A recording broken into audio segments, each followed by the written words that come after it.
बांसुनी जी, ये हार मैं खुद पहनूंगी। खबरदार, लोगों को पता चल जाएगा कि हमारे पास खजाना है। बांसुनी, तुम कब तक इस खजाने पर सांप बने बैठे रहोगे? अब हम नए मुल्क में आ गए हैं, हमें यहाँ कौन पहचानता है?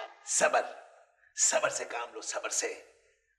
हमें लोगों को अभी नहीं बताना कि हमारे पास बेशुमार दौलत है।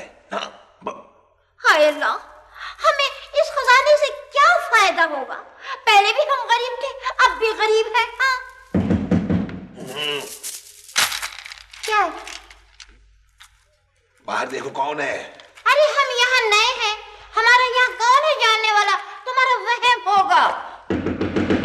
भाई अंदर आ जाओ, दरवाजा खुला है। आ जाओ।